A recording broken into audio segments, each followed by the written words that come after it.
Legendary bug hunter Georgy Guninski assigned a risk value to at least 37 of his public security advisories. He labeled 26 of them as high risk, 8 as medium, 2 as low, plus 1 as unknown. An overwhelming majority of high risks went to Microsoft products, such as the ones I used to read and analyze his advisories. One of us bug hunters consumes a little too much caffeine and not enough anxiety medicine. And it ain't me. I couldn't find anything on Guninski's website to explain how he assigns a risk value to his discoveries. If I promoted myself as a bug hunter for hire, then, well, I'd want to declare most of my discoveries as high-risk threats. I'd have a job reputation to uphold, you know. Guninski's advisories up to number 37 contain useful workaround advice, but he took a bitter turn against Microsoft early last year. Starting with number 38, he urged Microsoft users to write off major software investments with no return on ROI. I do not recommend using IIS on the internet, he said. Then, I do not recommend using IIS in a production environment. Then, I do not recommend using IE for browsing the internet because this is dangerous. Guninski started to lunge for the throat in advisory number 49. MS Office XP, the more money I give to Microsoft, the more vulnerable my Windows computers are, he spat. In number 52, better yet, do not use IE in hostile environments such as the internet. He went for gusto in advisory number 53. The solution is to get a real email client and Office applications, or deregister and delete the MS Office spreadsheet component. I don't know about you, but I can't take someone at face value if he tells me to uninstall every copy of Office and Outlook and Internet Explorer and IIS as a workaround. Page 8. Now, I don't chide Guninski for holding an opinion about Microsoft. Apathetic bug hunters can still voice their views. I just wish Guninski would voice himself in an opinion column rather than in his advisories. He even opines in the URL of his latest advisory by using $$ in place of MS. The latest idiotic recommendation in advisory number 53 led me to contact Microsoft bigwig Scott Culp.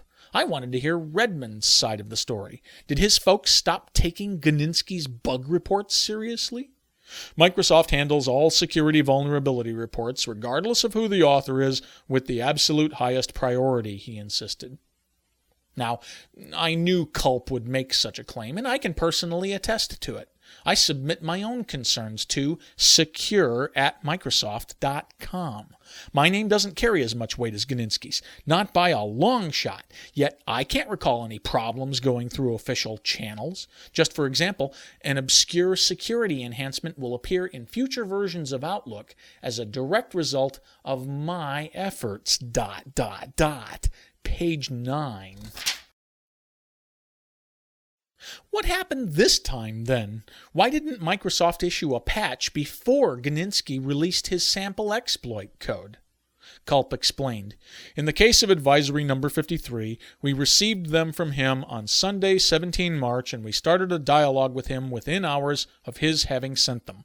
We called personnel from both the Office and IE security teams into the office to start the investigations, and we advised him of our progress as the investigations proceeded. We're obviously disappointed that Mr. Guninski has chosen to handle these issues in a way that increases the risk to computer users. We have never failed to deliver a fix for any bona fide security vulnerability Mr. Guninski has reported, and we clearly demonstrated that we were taking his latest reports seriously. However, it is simply not possible to research a security vulnerability, determine the root cause, implement a fix, test it to the degree commensurate with deploying it to millions of customers' machines, localize it in 28 different languages, and deliver it through multiple services in only 2 weeks. The vast majority of security researchers we work with understand this and work collaboratively with us to protect computer users. We wish Mr. Guninski would do likewise. Memo to Scott Culp. Send Guninski a copy of Microsoft Project 2000 for Dummies. Page 10. Microsoft started a dialogue with him within hours? Hey, I feel blessed when Microsoft contacts me in under 2 days. But that's probably just because I practice security through apathy. Redmond doesn't tremble in fear when I write to them about a security concern. Like I said, only a guy with huge gamete glands can A, set production deadlines for security patches, and then B, gripe about vendors who blow his aggressive timetable. Oh, which reminds me, memo to antivirus vendors. I don't hate your guts and I don't even demand your respect, contrary to what some of your employees write on private mailing lists. I'm not anti-industry. I'm just anti-unethical. If I hated you, I'd pull a Guninski on you. And these two. I'm Rob Rosenberger for VMyths. That's VMyths.com. Truth about computer virus hysteria. Be there or be scared by Guninski.